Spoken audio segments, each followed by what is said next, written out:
And welcome to Catholics Coast to Coast. I'm Ace McKay, ready for 2025 as we celebrate the Jubilee Year. And if you are new to this show, or first of all, let me say Happy New Year, but looking forward to finding out what's happening at Podcast Central. These are great additional conversations to help deepen our walk and strength with God. And as we get into it, we always love to check in on our Mass readings for the week. So let's see what's happening this weekend with our Word on the Word. I'm Veronica. And I'm Melissa. And we want to invite you to reflect on this Sunday's Gospel with us on the Feast of the Epiphany of the Lord. Ooh.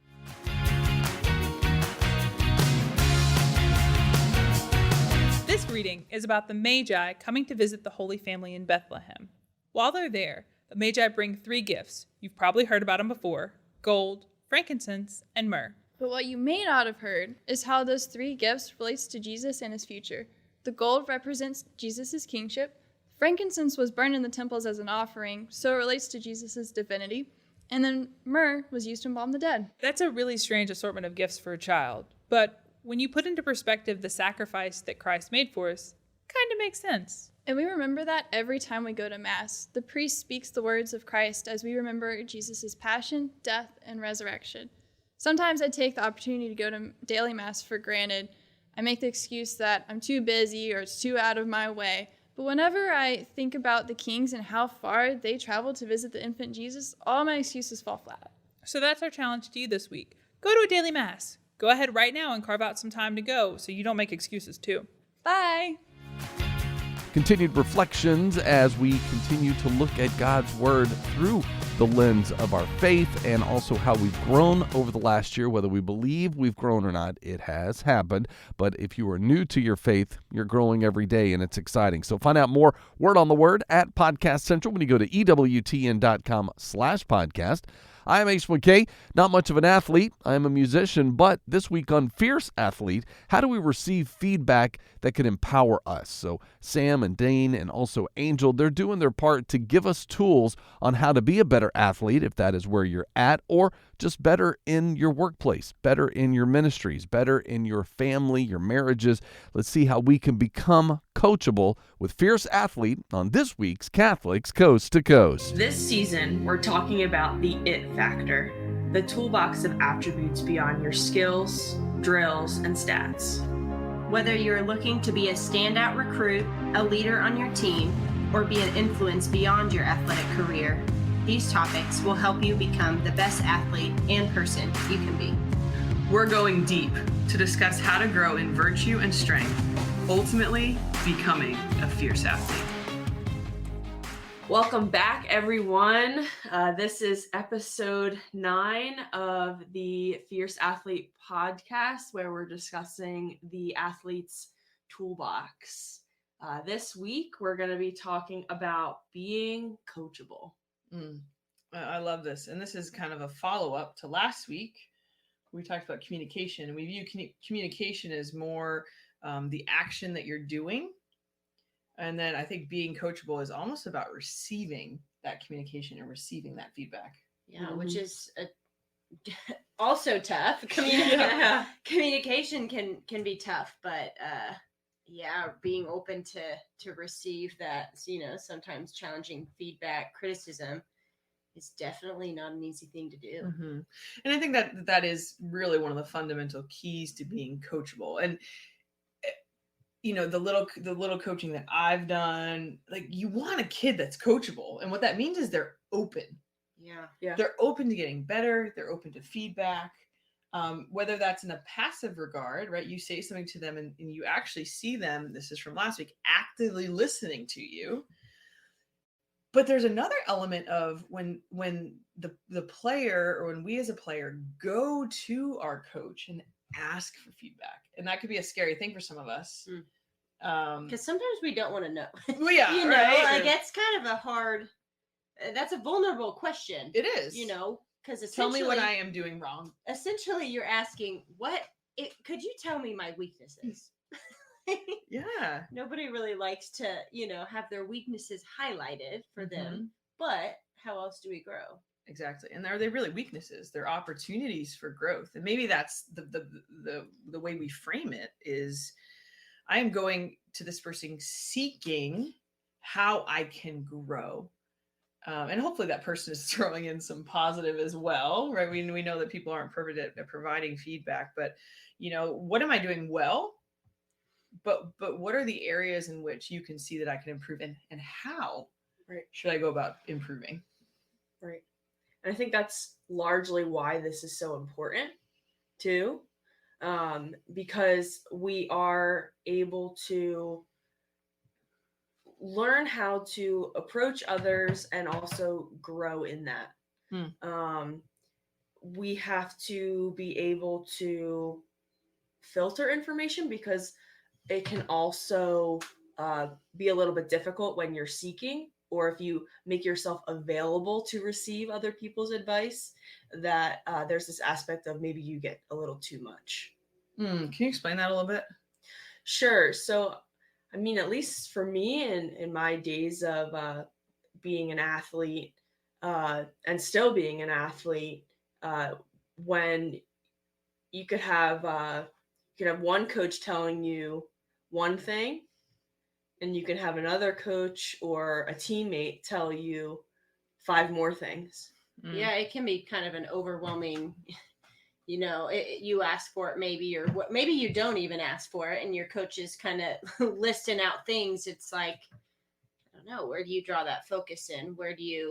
It's almost like, kind of be your own coach first, kind of have that self-awareness to analyze, be realistic and self-aware, like, where are my weaknesses? What can I improve on? Because oftentimes we know ourselves as athletes, like, sure, right. Coming from a softball side, like, I knew the outside pitch I'm not playing much competitively anymore, or I wouldn't say this, but the outside pitch was not my, my go-to. That was maybe a pitch, a strike I'd take. Like, that was not my strong suit. I knew that, so me kind of being self-aware, knowing who I am as an athlete, and some of those finer parts of our game, we can be our own coach, and then we fix that, we grow in that, and then it kind of takes away maybe from what our coach would say. Right. Mm-hmm. I think going back to last week as well, in terms of once you're seeking feedback, it opens that line of communication to be able to ask questions and also make decisions. This is definitely a skill when you seek feedback, to be able to sort through maybe all the advice that you get and dig a little further. Okay, well, how can I improve in that? And really being a student in that aspect. I feel like being an athlete in some regards is being a student as well. It's being a constant student, because I mean, even the best player in our sport still has ways that they can improve their game. Right. Are they near perfect? Well, yeah, but the reason that they've gotten to where they've gotten to is because they've asked for feedback. And not only, okay, what am I doing wrong, but like you said, Danae, you knew the outside pitch was hard for you. Okay, I think sometimes we get into a place where it's like, I recognize that this is a weakness, but I almost don't know how or what else I can do to improve this. Or I want somebody else's feedback. And that's what a coach is there for. Like, hey, coach, we can both recognize this is something that I'm struggling with. And then sometimes actually they'll point something out that we weren't aware of. But most of the time we know, especially when you get into that higher level, more elite level of sport. But they might have a tidbit or a piece of information that would help us grow. So it's that question of, well, how do I get better in that? Yeah, I mean, being a student, I love that. Like that, being coachable, it's a willingness to learn from somebody.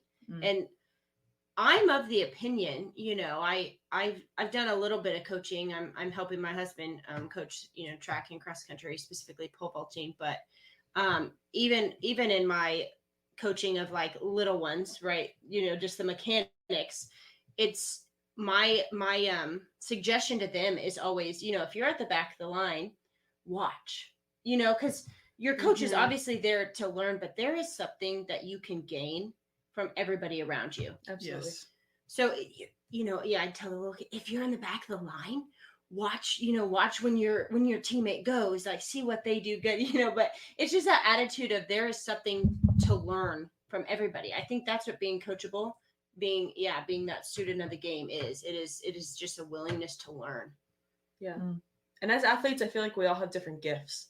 So in terms of when you're watching or you're taking advice from someone else that is gifted in maybe an area that you're either seeking growth in, or if you're looking to also grow in that gift, to just be mindful of that. Ask them for help, and I Yeah, think ask them for help. that builds them up too. It builds a Recognizing, sense of trust. recognizing, hey, you are crushing that, outside curveball. Like, you're literally hitting doubles and triples, like, to right field. Like, what do you got for me? Like, help me out, and kind of affirming their gift in that. It just another way to just build that great And team I think dynamic. especially too, going to a younger player and asking for that feedback shows a humility as a leader. Definitely. And that gives them a great sense of confidence, because oftentimes we can learn a lot from younger players. Yeah, there's this aspect of recognition too.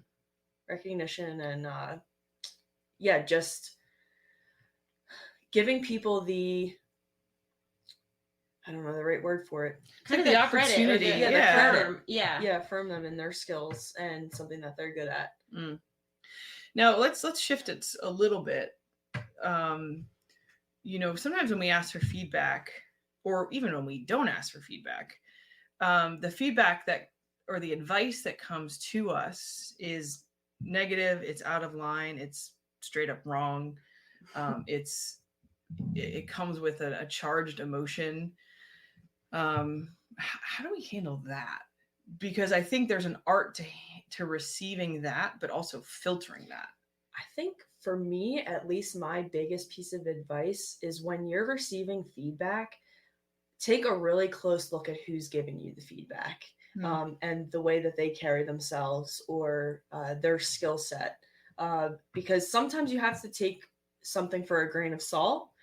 Be obviously open to feedback and take, you can take a piece of advice, but and you can receive a piece of advice, but taking it is a whole different. Yeah, you can receive it graciously, and not be, I think that's a horrible idea. Not being nasty, but you can definitely, maybe that's coming from somebody I don't necessarily want to become, or don't have as much trust in.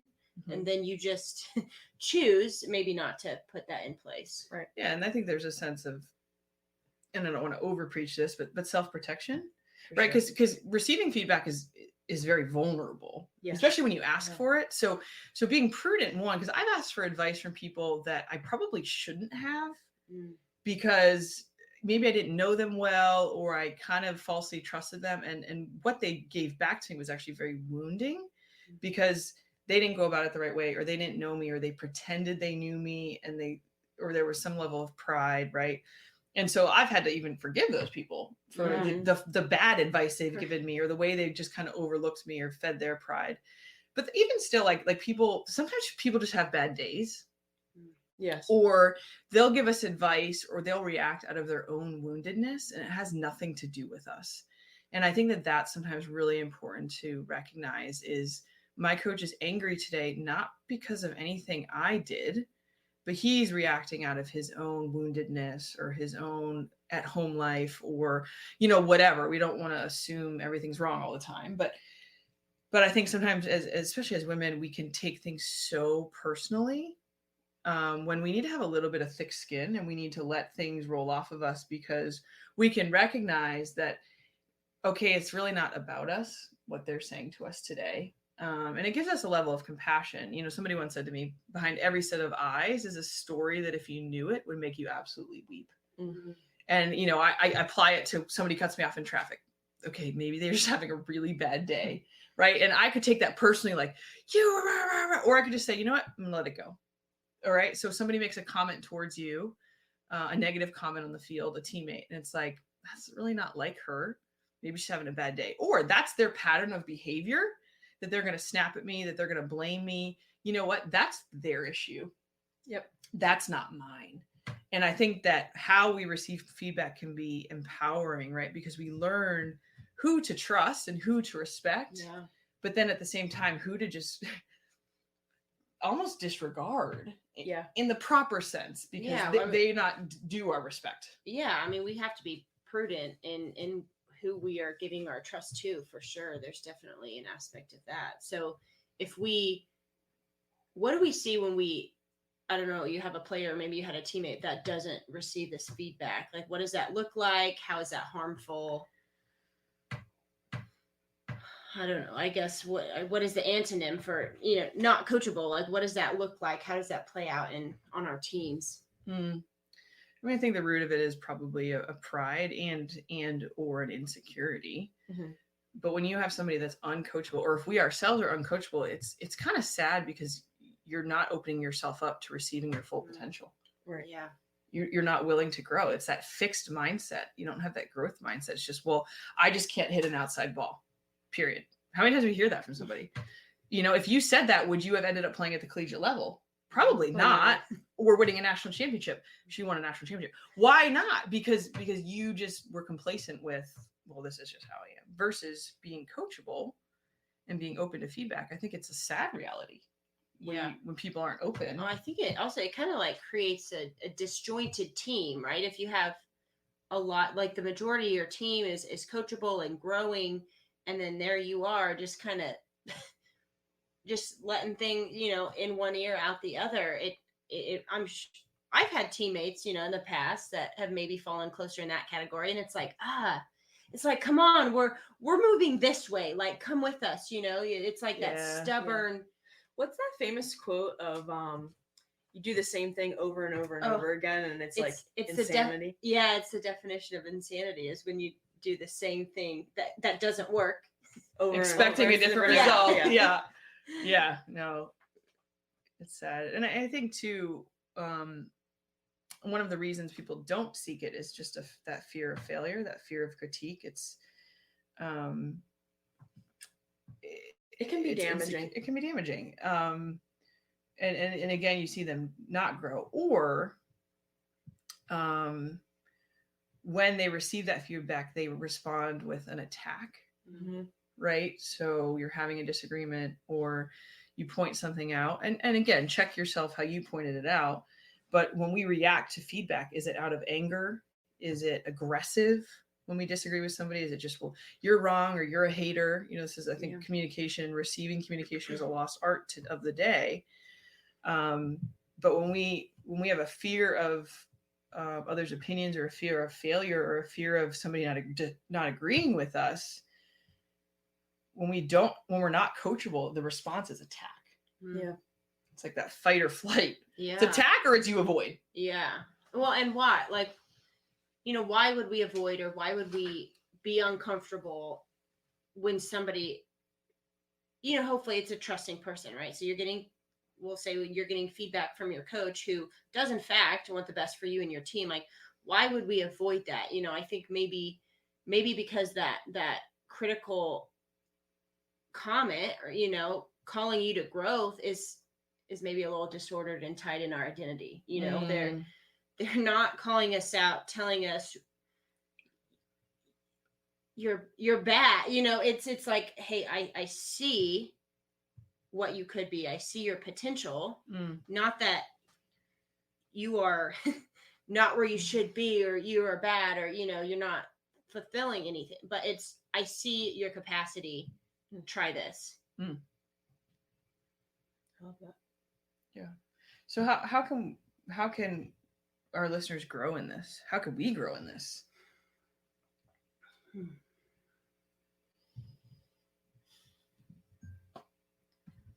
Self-reflection. It's kind of back to I know, we all just kind of paused. It's like we reflected. Wow. I think that's first. Yeah. No, I mean, I feel myself when I have a large family, and when you just get feedback from somebody, maybe you don't want it. I feel like families sometimes do that, where maybe it's we're overcritical, maybe we're just so comfortable with each other, we just point things out. But you kind of like, I have felt myself kind of physically stiffen. It's like, just hear what they're saying.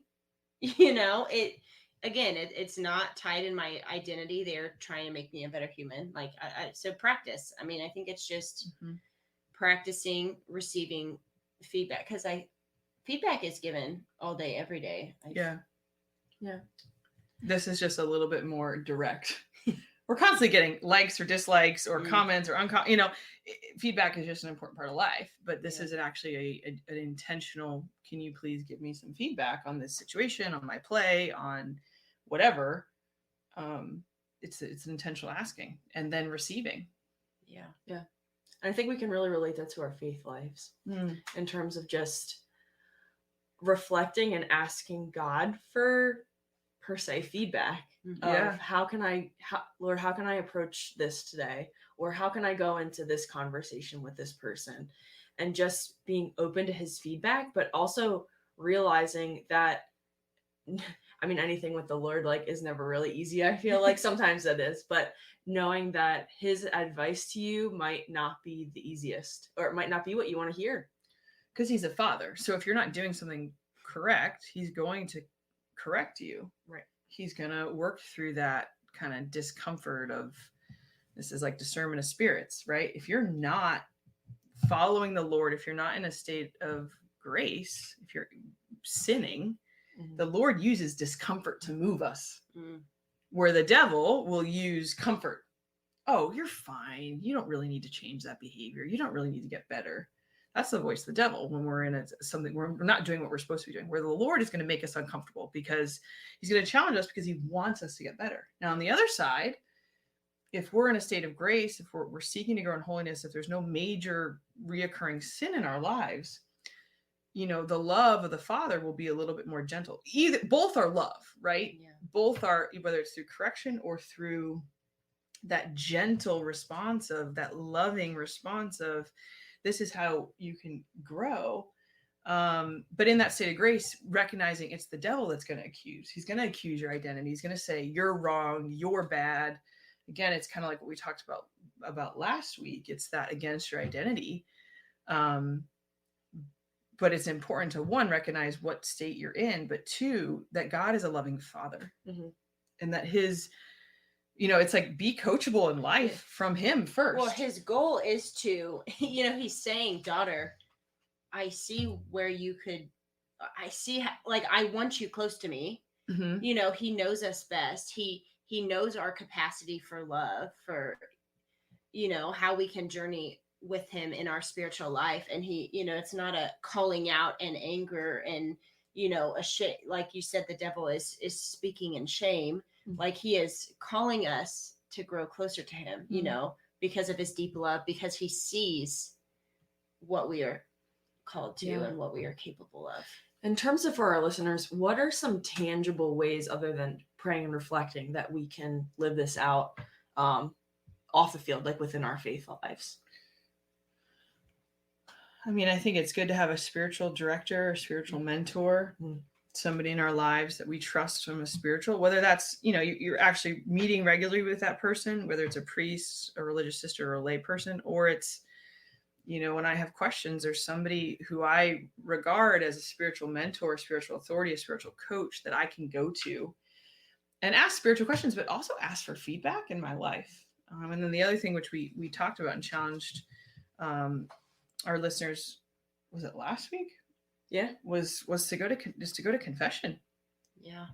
To bring that our sin to the Lord, but that second part of confession is Christ through the priest will give us usually some really good advice, and give us a way that we can really pray through what we've been struggling with. Yeah, and I mean, can we talk about like having some great spiritual teammates? I mean, surrounding yourself.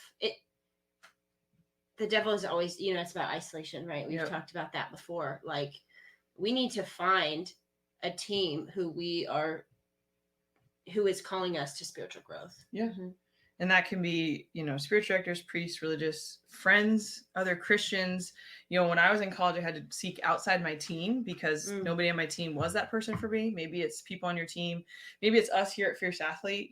You're finding that community that's going to help you grow, that's going to help coach you, call you out in a loving way because they want your good. Yeah, absolutely. I mean, it's just like in our sports season, right? Like, your teammate is there day in and day out watching you work. Like, same thing in the spiritual life. You definitely want somebody there who who sees your everyday and is able to, pull you along and be striving to heaven together. Yeah. I think it's definitely important to remember that we're not in this journey alone. Like, it's definitely a difficult journey, but in terms of seeking feedback and receiving it from others, realizing that when you're around good people, that they're on the road to greatness with you and they want you to be on that right path also. Yeah. I love it. Well, and we're on that road with you. And we also know that we have so many that have gone before us. So many saints who are incredible teammates. Yeah, that we can really learn from, that we can ask their intercession. But also those, that have inspired and written scripture. We're going to, read something from St. James today. Is this from St. James? Yeah. James 1. And so recognizing, there are people that have gone before us that have actually given us advice of how to live out being coachable. So, our verse today is from James chapter 1, verse 19. And it says, understand this, my dear brothers and sisters. My gosh, how much does that communicate? We're in this together. My dear brothers and sisters, you must all be quick to listen, slow to speak, and slow to get angry. What good advice from a spiritual brother, Love it. Yeah, he must have heard that the percentage, right, of communication. Yeah, he knows that. Just listen. Talking is not always the best way to get a message across. Sure. Yeah. All right. So in terms of takeaways this week, we asked that all of you either meet with a coach or some type of authority figure in your life and ask for some constructive feedback. Yeah, a boss maybe. Yeah, maybe you're a retired athlete. Maybe you're just in the workforce. Ask your boss. I think that is an incredible. I don't know. That speaks volumes to who you are. I think in your boss's perspective of my employees trust my advice and looking to grow. So or it's a spiritual mentor. Somebody maybe you admire. Maybe somebody you want to mentor you, maybe somebody that is around you in the workforce, or, another mom, or, another coach, or maybe somebody. It's like your captain. Yeah. Ask them to sit down, or just ask to have a conversation with them after practice, and just ask for what they see and what they see is going well, but then also what do they see as ways that you can improve, and what advice do they have for that? So, well, that is, I know a challenge, but I promise that given what we have discussed, how you should receive it, how you should filter it, that you should be hungry to learn. We pray that conversation with that person is good for your growth in all aspects of your life. Meet with a coach, mentor, spiritual director, boss, or ask some constructive feedback from those you love and trust. Good stuff as we learn to be coachable. More on the conversation from Fierce Athlete, always available. Podcast Central at EWTN.com/podcast, or subscribe to Fierce Athlete wherever you like to stream. I'm Ace McKay. Catholics Coast to Coast is where you're at, and this week we're going to take a quick break and then check in with Catholic Review Radio, as Pope Francis has declared 2025 a Jubilee of Hope. And that opportunity for us is to celebrate in our homes, our parishes, our diocese, and also if you visit Rome, you can walk through in specific holy doors that are designated for the Jubilee Year. So let's do that and find out how it can deepen our walk with God when we check in with Catholic Review Radio next on Catholics Coast to Coast. The destination for great Catholic audio programming is EWTN Podcast Central, featuring the best of EWTN radio, as well as faith-filled podcasts from our friends and affiliates across the nation, all in one place, all free. If it's central to the faith, you can find it on EWTN Podcast Central. It's like podcast heaven. Visit EWTN.com/radio/podcasts today. This is Archbishop William Laurie of Baltimore, and you are listening to Catholic Review Radio. Catholic Review Radio is a weekly radio program and podcast hosted by Catholic Review Media, the news operation of the Archdiocese of Baltimore. We are grateful to our Catholic partners for the opportunity to bring quality Catholic programming to our listeners each week.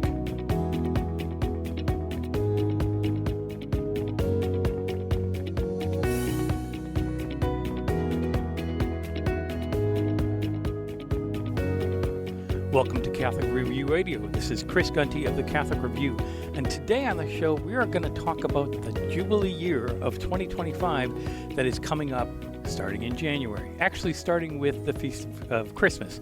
So we are talking today for this segment with Marilyn Santos, who is Associate Director of the United States Conference of Catholic Bishops Secretariat on Evangelization and Catechesis. As part of that, she's been asked to help shepherd any efforts within the United States that are related to the Jubilee. Welcome to the show, Marilyn. Thanks, Chris. Thanks for the invitation. First of all, what's the theme for this Jubilee Year? It's the Great Jubilee Year. We hold Jubilees every 25 years, or the Church declares a Jubilee every 25 years. It's based in Scripture. What's the theme this time around that Pope Francis has given us? Sure. The theme for the entire year is Pilgrims of Hope, Peregrinos de Esperanza, and that's really, it'll be the thread throughout the entire year. Mm-hmm. What does that mean for people as they kind of get ready for that? It's hard to be a hopeful people at this time, isn't it? Imbued in prayer, and just I think what you said before, how Jubilees are a tradition of our faith. It's scripture-based. It actually is something that we inherited from our Jewish ancestors and brothers and sisters. I think particularly if we focus that Jubilee is a time for forgiveness, for mercy. Sometimes they say forgiveness of debts, whether that be a physical or spiritual death. So I think if we remind ourselves what this is about, that it's not about going to Rome as a tourist, that it's supposed to be something that's very prayerful, and it's a time to rejoice that our God in His mercy, that's where the hope comes from, is the mercy of the Lord. You know, you mentioned the monetary debts, and that's, I think, something that people often associate with a Jubilee, but you also mentioned spiritual debts. Is that way of working on forgiveness of other people, does that really help us celebrate and become people of help if we let go of something and forgive other people? Oh, absolutely. And again, we hear that in Scripture as well, where it says, if you come to the altar and you have a grievance against your brother, leave and do not come back. It's a burden. I think sometimes the sacrament of reconciliation, we forget that it's a healing sacrament, that it's not meant to be just one that's like pejorative and when we're being punished. On the contrary, it's a sacrament that by forgiving others, it's a weight is lifted off of my heart, as well as sometimes physically my back as well. So yeah, I think that forgiveness and being merciful, that's where the hope comes from. So if I have something against my brother or my sister, then I need to forgive them, not expecting something in return. And I think sometimes that's where our humanity gets in the way, that even if somebody doesn't accept it, the Lord knows what my intention was. Right. A priest told me many years ago that, the root of that word is forgive. It's forgiving. If somebody really wrongs you, you may never forget that. We hear that phrase, forgive and forget. Right. We may not forget that, but we can put it in a different context if we give our mercy to somebody else before they, and maybe they're not deserving of it at times, we think they're not deserving of that forgiveness from us. But by doing that, it's almost a gift to ourselves by letting go of that spiritual burden. Absolutely. It's a dual gift. It's a gift to myself, to remind myself that at the end of the day, I'm not the judge, and that it's God. It's God who forgives us all, and this is why the Lord came down on earth. And I let myself off the hook. Yeah. Someone might say that I've done. If my intention is pure, then I can be at peace. Right. And hopefully, whether my brother and sister, who was the aggressor, or maybe I'm the one who needed to ask for forgiveness, then I have to pray that they come to the same peace as I have. Yeah. A lot of people, I think, perceive that in a Jubilee Year, part of that is that you have to go visit the Vatican. Not everybody can do that. We know that. Are Are there going to be local opportunities here in the United States for people to participate in Jubilee events? Are there going to be local holy doors? Are there going to be local places of pilgrimage where they might be able to receive the Jubilee Year indulgence? All right. Well, the answer is yes and no, and I'm going to start with the no first because the no is the shortest one. And you mentioned the holy doors.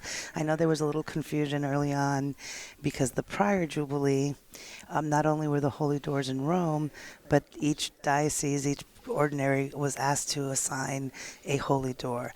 That's not the case this time. Right. The letter came a little bit late, if I can say. So we're busy, letting some of our bishops know that no, the only holy doors will be in Rome. But something extra that they're doing is that one of these holy doors is going to be at a jail. Yes, I saw and that. Again, goes back to that theme of mercy, right, and forgiveness.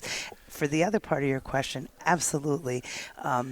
The world, the Holy Father, the Holy See, as you said, the vast majority of our people are not going to be able to pilgrimage to Rome. But this is a moment of the communion of saints, right, that we're all still expected to celebrate the Jubilee.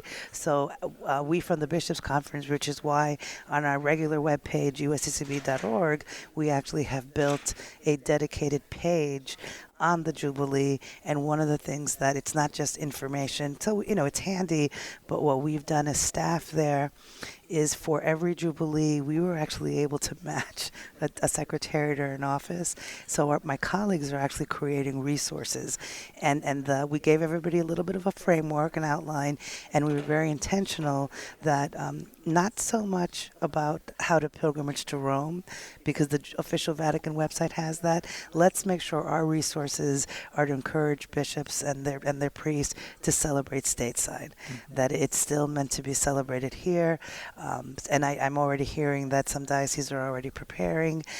One of the gifts, and then I can acknowledge can be a challenge, is that there's a lot of Jubilees. I mean, some months have more than one. Right. So I think, some places obviously will probably choose a few where they can perhaps do something a little larger. But at the end of the day, though, with prayer, we can all participate in every single one of those Jubilees if we just remember to say a prayer. I think the last one of the year is actually for prisoners, which people were really pleased and that the Holy See is really, if you look at the list, nobody's left out. Right. Right. Can you give some examples of what kinds of events dioceses might be sponsoring? Sure. It can be something as simple as an extended prayer service. Mm-hmm. Some people are actually building a mini catechetical congress type of a day. Right. It can be a praise and worship. It could be something where you have activities for families and for young people, and it can be talks. It can be bringing in preachers to do maybe like an old-fashioned tent revival. It really, the sky's the limit, as long as the intention is for the group that who that particular time frame is, who the Jubilee is for. So the other thing that we're also encouraging is that dioceses do pilgrimages within their own diocese. Some of them have shrines. Right. I think we are really blessed that we have a lot of shrines in the United States. So I know we have a lot of shrines right in this area. Absolutely. In the D.C., so Baltimore, that's area. Here in Baltimore, somebody could arrange a pilgrimage to just visit all these beautiful shrines and have a mass at the beautiful basilica. The first Catholic see in the United States. Right.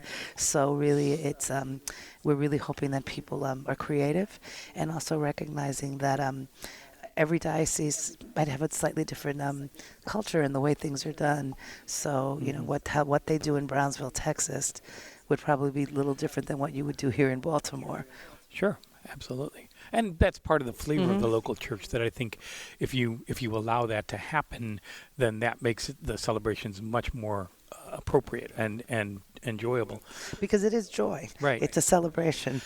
Yeah, I think that's one of the things when we think about, Jubilee Year, the Jubilee years are, and the Pope has declared some extraordinary years. He had an extraordinary Jubilee of Mercy a few years ago that was really kind of focused on what the Lord can give us in His mercy. But the idea of celebrating hope for a whole year just really sounds like a good idea, doesn't it? It does. It does. And as you mentioned before, we're living through some hard times. globally. Yeah. So I think if there's a time that we ever needed to focus on hope, this is it. And you did mention the extraordinary ones, and then the next extraordinary one will be in 2033, because it'll be the 2000th anniversary of our Lord coming on earth. So, yeah, and all of his public ministry that ultimately comes to save us. So that's the great thing about it. What else are you working on to try to help dioceses do this well? We will be holding, we haven't yet, but we are going to be doing some webinars so that we can provide some outline, some structure, some best practices. But I think more importantly, it'll be a forum so that people can ask questions. And even if we don't have the answer right there in that webinar, then those questions will help us then create and find the answers, so then we can either do another webinar, put them up on the website. I know our primary contacts is we communicate through the bishops, and then they share that information, whoever on their chantry staff they deem most appropriate. But we will be using our USCCB social media, just so that people are aware that they're not alone, that here there's all these resources. You don't have to do it by yourself. Right. And so really your job becomes not planning a national event, but like the National Eucharistic Congress that we just came through, but really to provide resources for the dioceses to do this well and celebrate the Jubilee. Exactly. Well, right? That's exactly it. Because the Congress was huge, which is why Congress was originally going to be planned by my office, and then the bishops in their wisdom said, no. So then this outside organization was founded. I was very grateful. I'll bet you were. Well, we have been talking today about the great Jubilee Year of 2025. Pilgrims of Hope is the theme, with Marilyn Santos, who is Associate Director of the USCCB Secretariat on Evangelization and Catechesis. After the break, we're going to talk with Sister Marie Juan Anderson, who works in Rome at the U.S. Office for Visitors to the Vatican, and she's going to talk about the Jubilee in the context of Rome and Italy. Thank you so much for joining us, Marilyn. Thank you, Chris. This is Chris Gunty of the Catholic Review. You're listening to Catholic Review Radio. This is Archbishop William Lori of Baltimore, and you are listening to Catholic Review Radio. Welcome back to Catholic Review Radio. This is Chris Gunty of the Catholic Review, and we are talking about the Jubilee Year of 2025, themed Pilgrims of Hope. Our guest this segment is Religious Sister of Mercy, Maria Juan Anderson, who is coordinator of the Bishop's Office for U.S. Visitors to the Vatican in Rome. And your office is just steps from the Trevi Fountain, if I recall correctly, from some of my visits over there, right? Welcome to the show. That's right. Thank you. Thank you for having Great. me. The Jubilee Year itself, a lot of people imagine that part of the Jubilee is that they're supposed to go to Rome and be a part of that. We just talked to Marilyn Santos, who's working on the U.S. side with the bishops, and says not everybody has to go to Rome, and I don't think everybody can go to Rome. But it sounds like there's a lot of people planning to go to Rome in 2025. That's true. The Italy is expecting how many millions of visitors? They're saying, and I don't know how they project these sorts of things, but I trust them, 30 million more people than usual. Wow. That is incredible. Yeah. And so you're going to have a lot of people to handle, giving tickets to papal audiences and other things. What does the Bishop's Office for Visitors to the Vatican provide? So we exist to be really a liaison or kind of a helping hand for any Americans who want to see the Holy Father. So anyone in the world can write an email to the Prefecture of the Papal Household. That's the office within the Vatican that helps to organize all of the tickets to papal events and papal liturgies. You can write to them. You can even fax them. You know, that's how. Really? They still have a fax machine? They still have a fax machine in the Vatican. And you receive a reply. You go to the bronze doors, these big doors made of bronze where the Swiss Guards stand, and you can receive your ticket there. Mm-hmm. It can be a little bit confusing to navigate that. There's the Italian language barrier, and just trying to make your way to the bronze doors, you have to go through security. It's a little bit arduous. So we tried. The bishops sponsored this office so that you can write an email directly to us. You can use our online form on our website. We do that part of the work for you. We communicate with the prefecture. We go and get your tickets there, and then we invite Americans to come to our office the day before whatever event is taking place. We give you your ticket, and then we also provide a short 15-minute orientation. Lots of practical things. How does security work? What can you bring? Where's the Pope going to walk out of? What's the best seat in the piazza? There you go. Plus a little bit of catechesis. Why is this important to us to come and be in the presence of Peter, of the Holy Father? What does it mean to be present in the heart of the church in this way? How can I be most spiritually ready for the graces that God is going to give me during this encounter? And really just to try to take that little nervous edge off of navigating an often once in a lifetime experience, but also give a spiritual context of what God is really doing in this moment. Because I would imagine that some folks come as tourists and leave as pilgrims, maybe. That's our hope. That's our hope, yeah. Because I would imagine that certainly a lot of Catholics are hoping to Yeah. see the Pope at some point in their lifetime. I've been privileged to see him a lot of times, various popes from John Paul and Benedict and Francis. Met John Paul and Francis, met Cardinal Ratzinger before he was Pope. Wow, good for you. But a lot of people don't have that opportunity. So I think for them, this can be a time when they are able to come and be present as a part of that. Now, as you said, the logistics can get messy. Right. Italy itself is not terribly organized. We've had groups go to St. Peter's Square, and they stand at the gate in the line that they believe is going to be the gate that opens, and then the security opens the gate down the way. Exactly. So those kinds of things can be good. So it's good that you're giving them logistical help. But that spiritual preparedness has got to be important. You spoke to the bishops yesterday to talk to them a little bit about this. We are talking today while we're at the U.S. bishops meeting in Baltimore in November. When you talked about some experiences that have happened, and I imagine they've happened more than once, where you've invited people after this orientation to go deeper.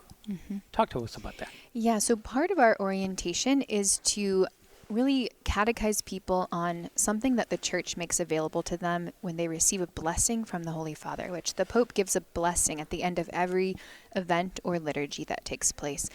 When you receive a blessing from the Pope, you can also receive a plenary indulgence, which, as many Catholics know, they've heard that word before, but we try to take a little bit of time with our people in the office and explain what that means.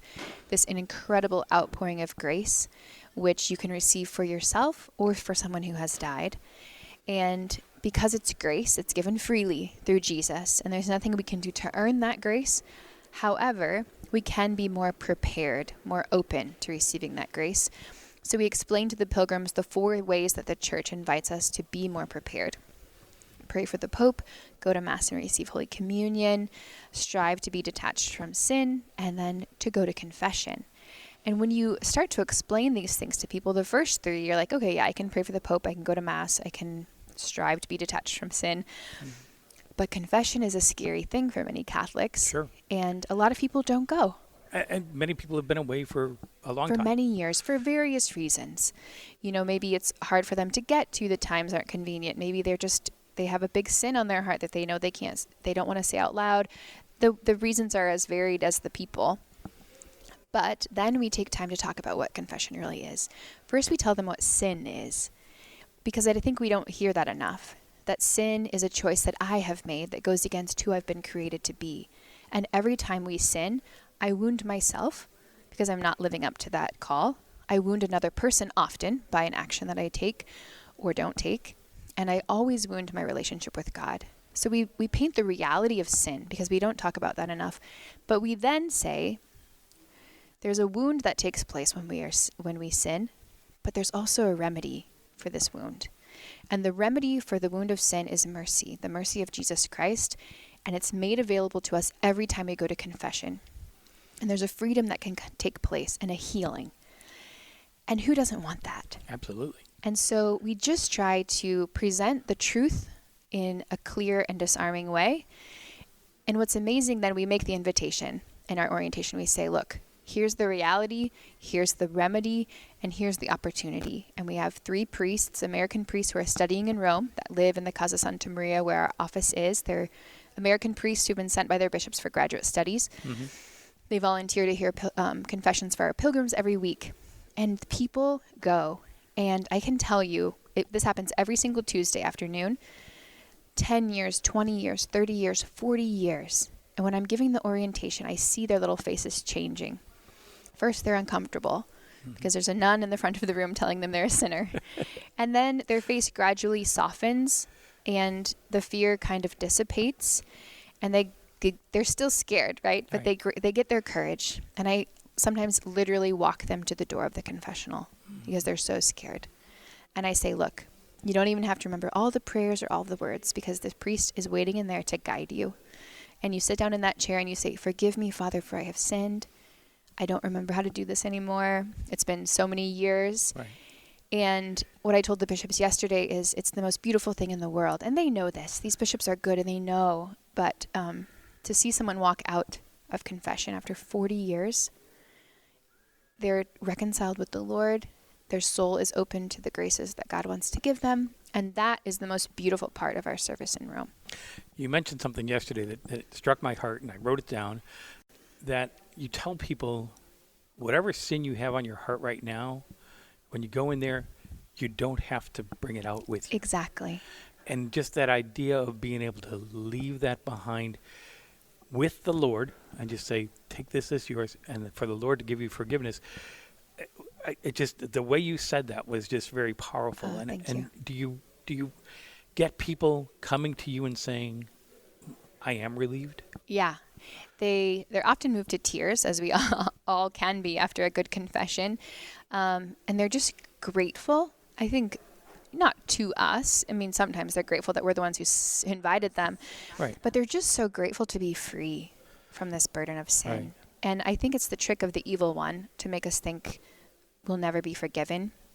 Recently, I mean, we go to confession every 2 weeks, even the sisters, and I was recently struck at the end of the prayer of absolution from the priest. And the prayer of the church that the priest prays is, through the ministry of the church, may God grant you pardon and peace.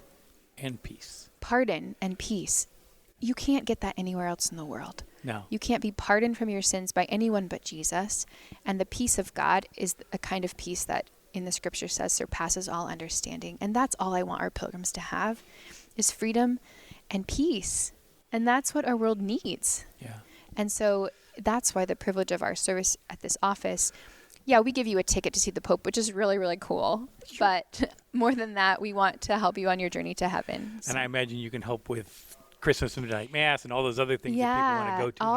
All of those liturgies, yep. How are you going to handle the tens of millions of people who are coming next year? Not all of them are going to be Americans, so they're not all coming to your doorstep. But are you ramping up for that? We're trying. It's something that only happens every 25 years. Yes, you don't want to staff up for it. Yeah, exactly. And it's at the same time, 25 years ago, in the year 2000, the internet was not what it is. All of these different platforms did not exist. So we're just trying to be ready and just smile and drink a lot of water and eat our vegetables so we're healthy. But I think we're just going to have to take it day by day and just to I think it's good to have a resource in Rome that you can call upon, someone who speaks your language, who can explain to you the practical things and help you along. And tell you where the English language masses are and all those kinds of things. I mean, that office just has been very helpful to me over many years and many visits to Italy. So God bless that work. Thank you so much for doing it. Yeah. We love it. Yeah. Well, we have been talking today about the Jubilee Year of 2025. The theme that Pope Francis has given us for that is Pilgrims of Hope, and certainly the mercy that you've talked about as part of the Sacrament of Confession is part of that thing that gives us hope. We have been talking this segment with Religious Sister of Mercy, Maria Juan Anderson, who is the coordinator of the Bishop's Office for Visitors to the Vatican. Thank you so much for being with us today. You're most welcome. Thank you for having me. This is Chris Gunty of the Catholic Review, and you are listening to Catholic Review Radio. Preparing for a Jubilee year. It is 2025. Hard to believe we are already starting another year. It'll fly by before you know it. So taking every moment to deepen our walk with God. You want to find out more on Catholic Review Radio, just go to Podcast Central at EWTN.com. And, of course, /podcast, and know that you can subscribe to Catholic Review Radio wherever you like to stream so you don't miss future episodes.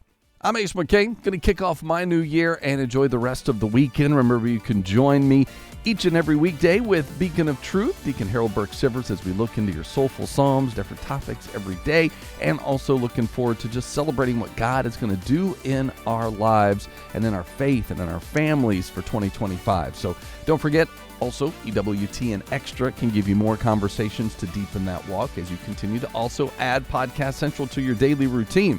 Thanks for being a part of the show this week. I will see you again next time. And remember to let God define who you are as we hang out with Catholics Coast to Coast.